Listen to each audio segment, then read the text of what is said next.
خلیل اللہ خلیل اللہ خلیل اللہ خلیل اللہ خلیل اللہ خلیل اللہ خلیل اللہ خلیل اللہ بشارت خواب میں پائی کہ اٹھ ہمت کا ساما کر پے خوشنودی مولا اسی بیٹے کو قربا کر خلیل اللہ اٹھے خواب سے دل کو یقین آیا کہ آخر امتحان بندے کا ہے مالک نے فرمایا خلیل اللہ خلیل اللہ خلیل اللہ خلیل اللہ خلیل اللہ خلیل اللہ خلیل اللہ خلیل اللہ اٹھا مرسل اسی حالت میں رسی اور تبر لے کر پے تعمیل چل نکلا خدا کا پاک پیغمبر پہاڑی پر سے دی آواز اسماعیل ادھر آؤ خدا پاک کا فرمان سن جاؤ ادھر کی یہ صدا سن کر پسر دوڑا ہوا آیا رکا ہرگز نہ اسماعیل گو شیطان بہکایا ادھر بولا کہ بیٹا آج میں نے خواب دیکھا ہے کتاب زندگی کا ایک نرالا باپ دیکھا ہے یہ دیکھا ہے کہ میں خود آپ تجھ کو ذبح کرتا ہوں خدا کے نام سے تیرے لہو میں ہاتھ بھرتا ہوں سعادت مند بیٹا جھک گیا فرمان باری پر زمیں و آسماں حیران تھے اس طاعت گزاری پر خلیل اللہ خلیل اللہ خلیل اللہ خلیل اللہ خلیل اللہ خلیل اللہ خلیل اللہ خلیل اللہ رضا جوئی کی یہ صورت نظر آئی نہ تھی اب تک یہ جرأت پیش تر انسان نے دکھلائی نہ تھی اب تک کہا فرزند نے اے باپ اسماعیل صابر ہے خدا کے حکم پر بندہ پے تعمیل حاضر ہے مگر آنکھوں پر اپنی آپ پٹی باندھ لیجئے گا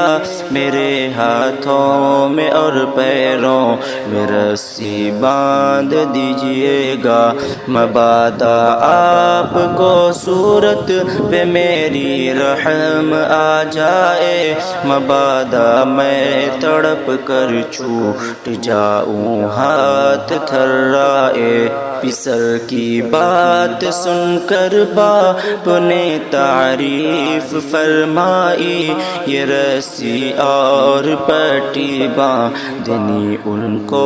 پسند آئی ہوئے اب ہر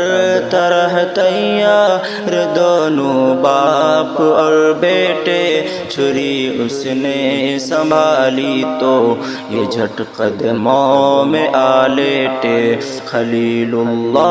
خلیل اللہ خلیل اللہ خلیل اللہ خلیل اللہ خلیل اللہ خلیل اللہ خلیل اللہ پچھاڑا اور گھٹنا سینے معصوم پر رکھا چھری پتھر پہ رگڑی ہاتھ کو حلقوم پر رکھا زمیں سہمی پڑی تھی آسماں ساکن تھا بیچارہ، نہ اس سے پیش تر دیکھا تھا یہ حیرت کا نظارہ۔ ادھر تھا مطمئن بیٹے کے چہرے پر بحالی تھی، چھری حلقوم اسماعیل پر چلنے ہی والی تھی۔ مشیت کا مگر دریا رحمت جوش میں آیا کہ اسماعیل کا ایک رونگٹا کٹنے بھی نہیں پایا۔ خلیل اللہ خلیل اللہ خلیل اللہ خلیل اللہ خلیل اللہ خلیل اللہ خلیل اللہ خلیل اللہ۔ ہوئے جبریل نازل اور تھاما ہاتھ حضرت کا، کہا بس امتحان مقصود تھا ایثار و جرأت کا۔ یہ طاعت اور قربانی ہوئی منظور یزدانی کہ جنت سے یہ میڑھا آ گیا ہے بہر قربانی۔ ہمیشہ کے لیے اس خواب صادق کا ثمر لیجئے، اسی میڑھے کو بیٹے کے عوض قربان کر دیجئے۔ غرض دنبا ہوا قربان اسماعیل کے صدقے، ہوئی سنت یہ اس ایمان کی تکمیل کے صدقے۔ خطاب اس دن سے اسماعیل نے پایا ذبیح اللہ، خدا نے آپ ان کے حق میں فرمایا ذبیح اللہ ذبیح اللہ ذبیح اللہ ذبیح اللہ ذبیح اللہ ذبیح اللہ خلیل اللہ خلیل اللہ خلیل اللہ۔